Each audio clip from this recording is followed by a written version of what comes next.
3, 2, 1. And we're live. Welcome everyone. My name is Jason Hsiao. I am the Chief Video Officer of Animoto, and we are coming to you live from Animoto headquarters in New York City. I'm so excited because we have a very special guest today, photographer, entrepreneur, business coach, our dear friend, Vanessa Joy. Hi, Vanessa. Hello. Thank you so much for being here. So we're going to get started in just a minute, but I just want to welcome you to Video Talk Live.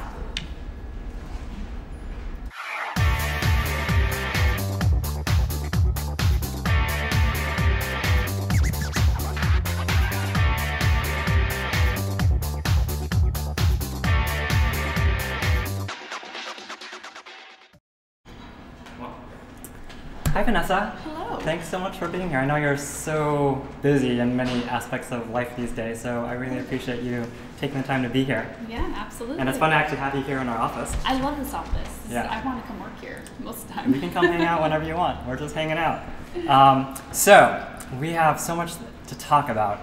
So I know that you have been going around teaching not just photographers, but all types of small business owners about how to make their social media presence visually compelling.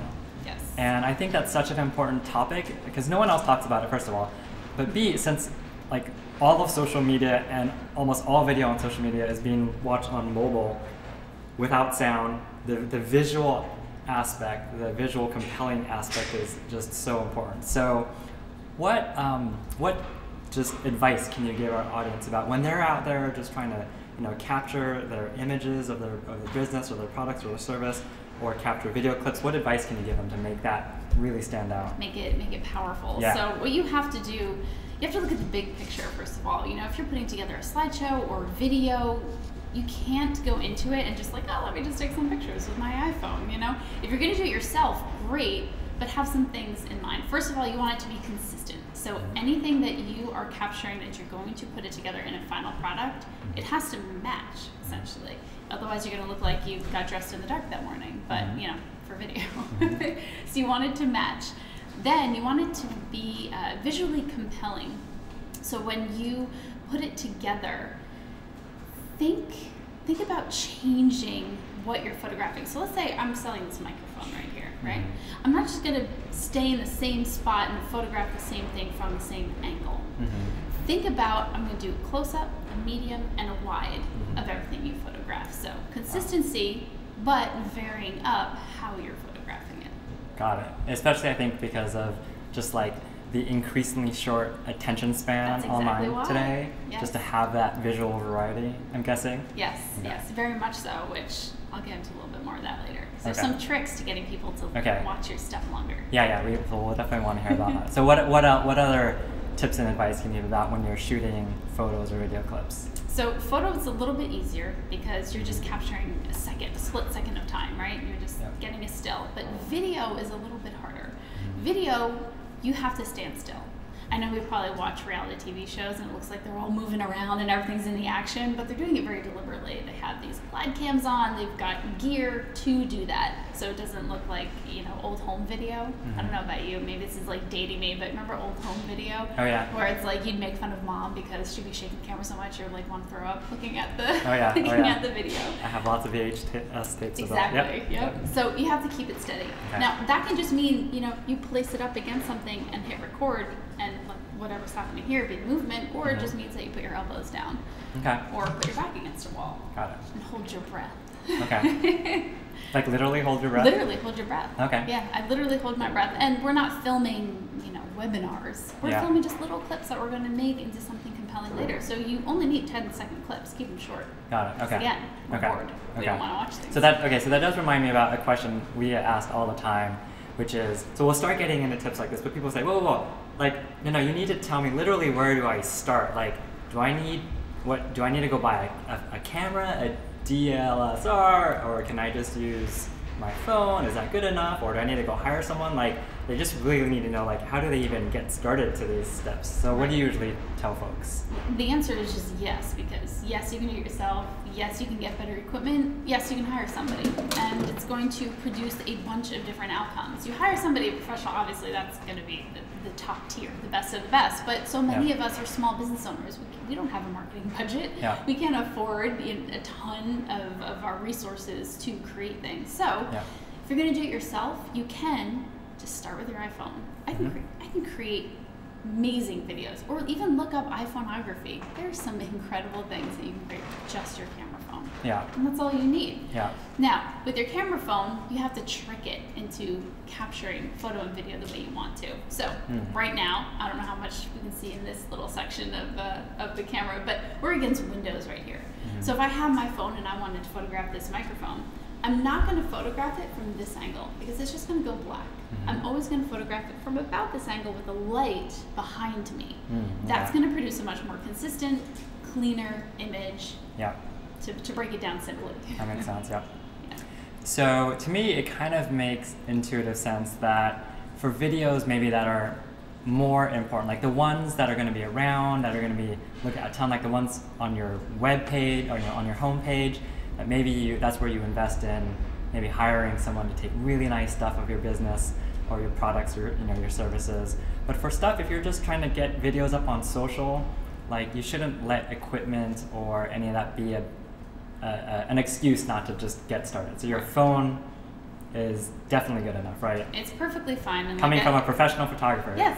Okay. I know I'm, kind of hurting myself there, but it's true. And when it comes down to social media marketing, done is better than perfect. Yeah. I'd rather you be doing something, posting something, building that social media algorithm snowball, if you will, and rather than sitting around taking 5 years to make a video that you never make. And in some ways, we were talking about this, that in some ways, some of those videos that are just a little bit less, that are a bit more raw and come across more authentic, and people actually kind of like that feeling of just not having it be not having it be so overly polished and stuff. So maybe that actually works for some of the videos. So it does.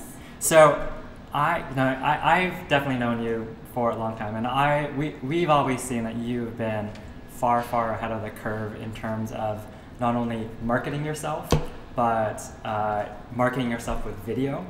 And you've always just been, several steps ahead. So what have you learned in terms of just straight up with marketing videos? What are the components that go into a compelling marketing video? We've talked about the shots, but when you're constructing the actual video, what components make a compelling video? So editing, it's like they say, it's all in the editing, right? We can make something awful look amazing just by how you're editing it. And I do cheat a little bit. My husband is a really good videographer. Yes, we know Rob is amazing. I've learned a lot from him, so this is not the osmosis. I've learned these things.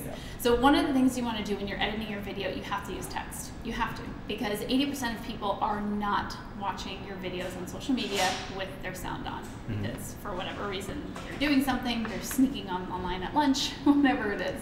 So you have to have text. You also have to make everything short and make it jump. You want images or video to be up there for seconds, like 2-3 seconds. Sometimes when I'm making my Animoto slideshows, I go all the way down to 1 second. Everything is up there for 1 second. It has to be quick. That is what keeps people's attention. And then third, which is a trick that most people don't know, you want to do something that's called bouncing the eyes. Oh, I don't know what it is. Oh, see, this is a good one. That's great. So it's great to have things come up fast, but if the viewer's eye is in the same spot on the screen, even though you're switching things, it's visually boring. Oh, okay. So you don't, and this goes back to how you take your photos, you don't want to have this Yeti microphone in the center of every shot. You want to have it on the top of the shot, or the bottom, or the left, or the right. And as you're editing it, vary where your subject is. So if you start off with your text in the middle, then the next shot of the microphone should be like up to the top right, or to the bottom left, whatever it is. So you want to bounce the eyes around the screen, and it keeps people engaged subconsciously. Yeah, I actually totally, this is a bit of a tangent, but I was totally noticing, because as I did my binge watching over the holidays, I was catching up on House of Cards and Mr. Robot, and I actually noticed that they compose the shots in all sorts of different, kind of strange but really interesting ways, where like the person is way down here in the corner talking, and then suddenly but it was just really engaging, and it took me a little while to figure out what was going on, but that was exactly what they were doing. It was just, what they're doing. Yeah, so cool. Okay, Yeah, I know. Great. That's a great tip. What else? What else goes into a compelling marketing video? So once people finally turn their sound on, music. Okay. I don't want to hear boring piano music if you're trying to tell me that what it is that you're selling is super exciting. Yeah. You know, music, and we're really happy for those people that turn the audio on, music can drive what you're selling so much more than just visuals alone. Yeah. So pick something that matches whatever you're selling. If you're selling sob stories of some kind, then yes, by all means, keep the piano music. But if you're not, like for example, I do headshot photography, and I'm talking to people who, you know, are CEOs or, you know, self-starting real estate people, whatever it is, and I want them to be excited about a headshot, which most people are not excited to get their photo taken for a headshot. Yeah. So I am pumping up that music to build energy, to build excitement about what it is that I'm presenting to them. Yeah. So pick good music. Yeah, it's part of your, and then I was thinking too about what you were saying earlier about when you're shooting stuff to go for that visual consistency, but all of this kind of comes together as part of your, you know, the brand, or, you know, or everything that you're trying to present. So it's really like not just the music, it's the whole experience. Whatever you're including in the shot, you want it to kind of all work together, right? You want it to reek your brand. Yeah, so it's sometimes I'll watch, you know, some certain marketing videos. I'm like, either that person or that location is like, is that really, that doesn't seem like you guys, or even the colors or the fonts. So I guess all of that works together to create that kind of that personality or whatever. Right, the brand, and consumers are so much wiser to that now. Yeah. You know, 10 years ago, before all this visual social media, you could get away with that stuff. Now, consumers know what a good brand looks like. And again, it's subliminal or subconscious, and they're not looking at your Instagram feed like, oh, that's not consistent. That brand doesn't know what they're doing. But because there's so much out there that is done well, and it's in front of their faces all the time, they know when something's off. And it makes, the undertone is it makes your business not look as credible. Yep. So one of the reasons that we're super excited to have Vanessa here, so you guys may or may not know, but one of our storyboards in our marketing video product was created with Vanessa. It is called our top 5 list. So first of all, I just have to say, I'm so excited that I'm here with the person who invented lists. You have made so many people's lives so much easier. I use lists all the time, so I don't know how you thought of it, but lists are amazing. But seriously, for video, it's really, really interesting that something as kind of simple like a top 5 list would be so effective. Like, why do you think that is? What is it about a simple list that just works as a format for video?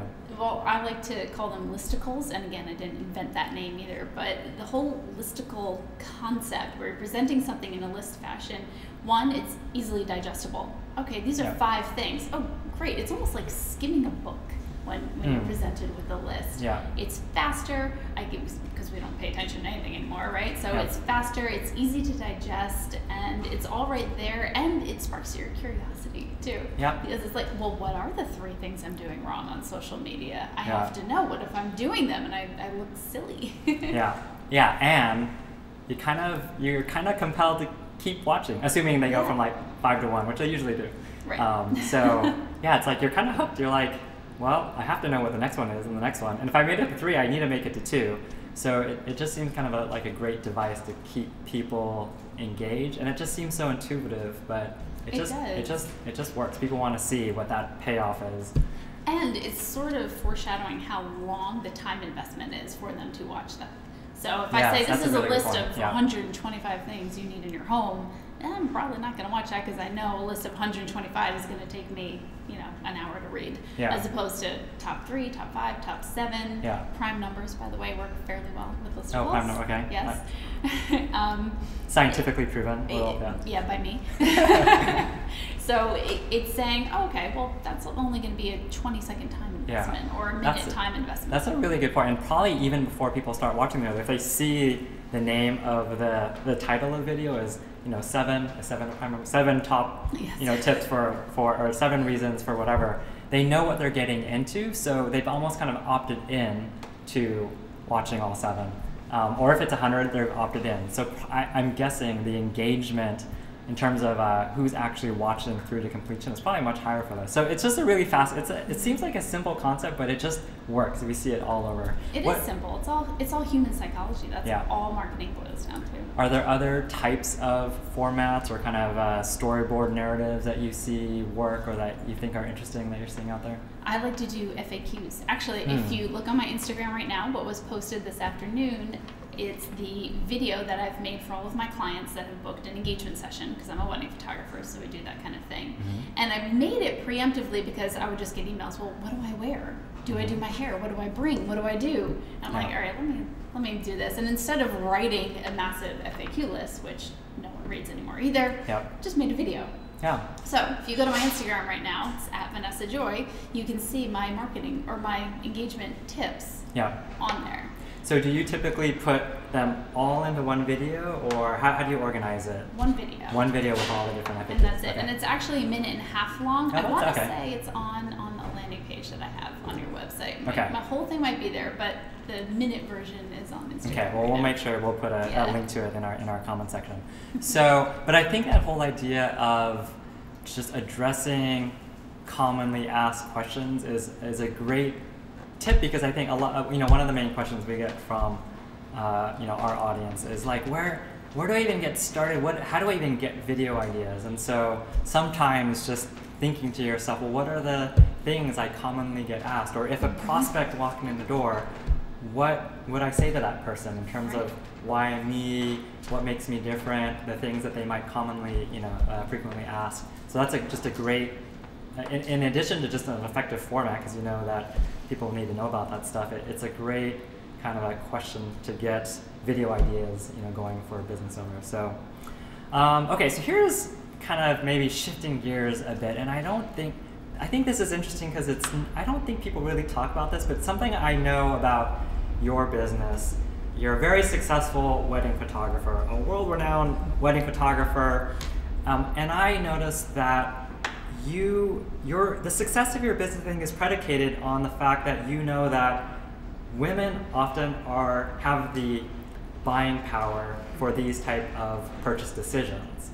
So how do you take that into account when you are doing your marketing, when you're creating your marketing videos? How is it that you how is it that you just tactically that you know that you can target them, that you're actually resonating with them differently? What do you do?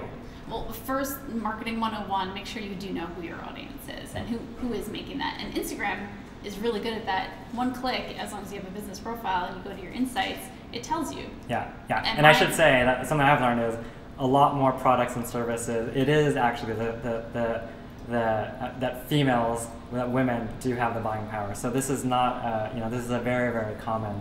It is, and mine, I think it's like 62% women. Yeah, so I think that's very common. One, it's helpful. I am a woman, so that is helpful.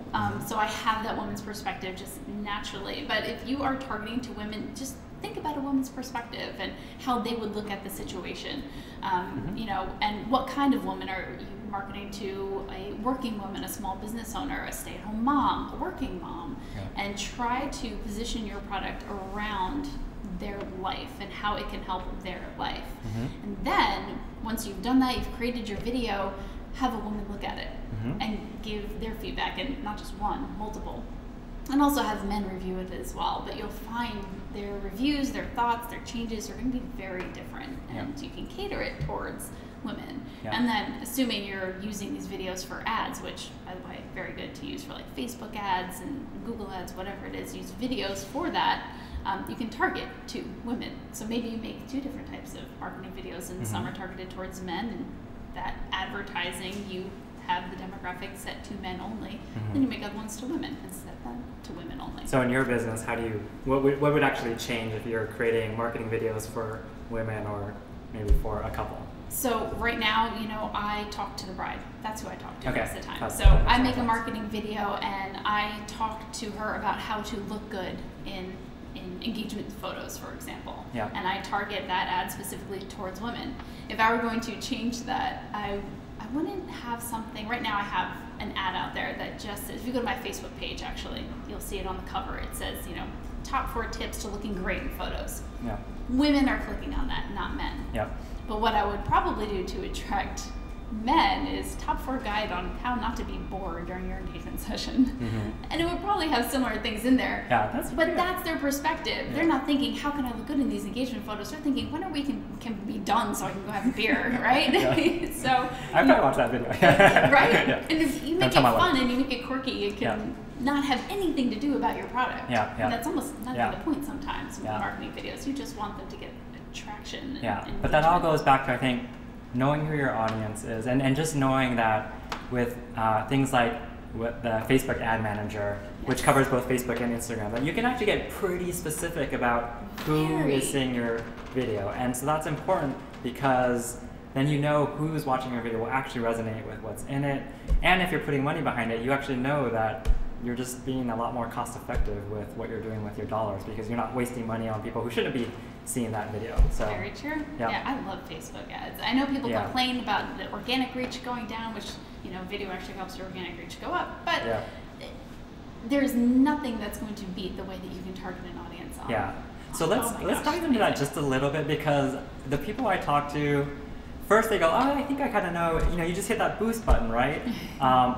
And then I said, well, no, I mean, you can, but that's not necessarily the most kind of efficient way to use your dollars. You should really go into Ad Manager. But then that kind of seems like a whole wide... It's daunting. Yeah. So if you were to just kind of say, if you're just getting into that for the first time, maybe here are a few different areas you might consider zeroing in on your target audience. Like, what are some of the easy ways to get dialed into the right direction?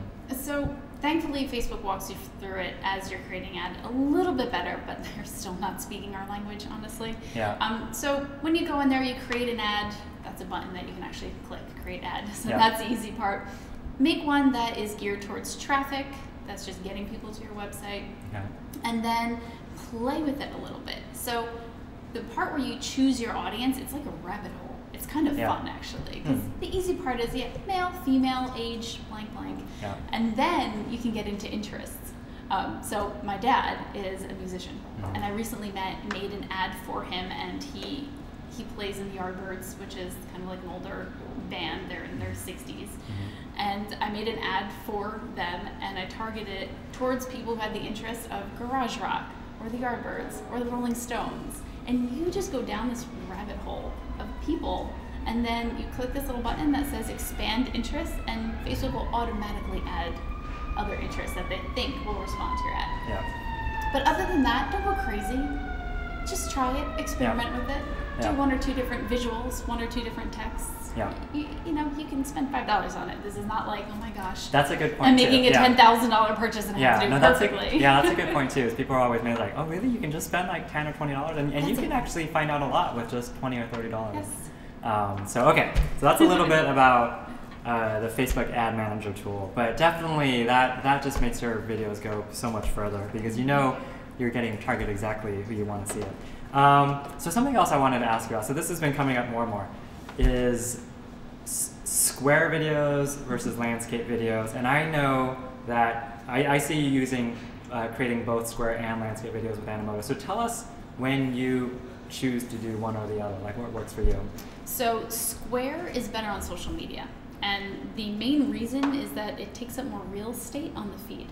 So a landscape is taking up, that much on the feed, but a square inherently, because of the proportion, is just going to take up more space, so it's going to be noticed a little bit faster. So social media, I'm usually using square, unless I've made it in landscape already, and then sometimes I just post those.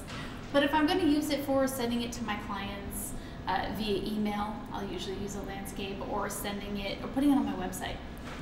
So there are other uses for it. I like landscape better because as a photographer, that's just the ratio that I'm used to.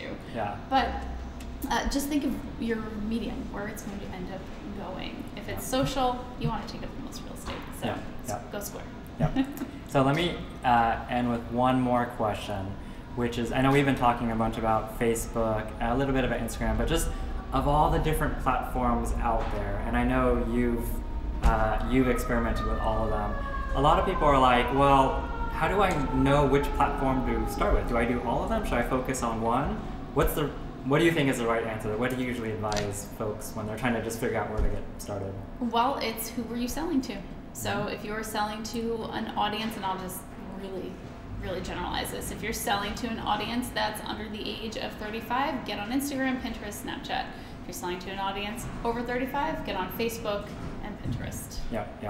And I do genuinely believe that Facebook probably has the more sophisticated kind of targeting tool right now for ad videos. Although I think LinkedIn is catching up if you're targeting more of a B2B audience, and I think YouTube is getting there. But I think probably Facebook is the most sophisticated, maybe not the most intuitive to use yet, but the most sophisticated. And the fact that they cover Instagram also kind of helps. So, it does, yeah. 2 birds, 1 stone.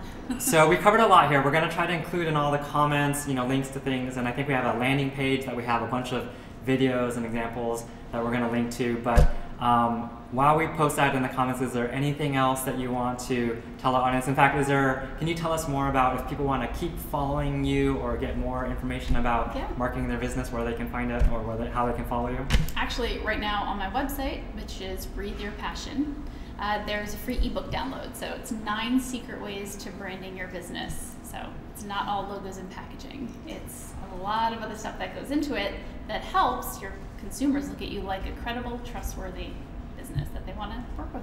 Awesome. Well, we look forward to that. Well, thank you so much for joining us. We really appreciate it. Anytime. We always appreciate having you here. So thank you so much for sharing all this valuable knowledge with our audience. So everyone watching, if you have any questions, feel free to leave them in the comments. We're going to stick around and jump on the feed and answer all your questions. And please help me thank Vanessa. If you're at home, we'll give her a clap. And we will see you soon out there. So thanks for joining, everyone, and happy video building.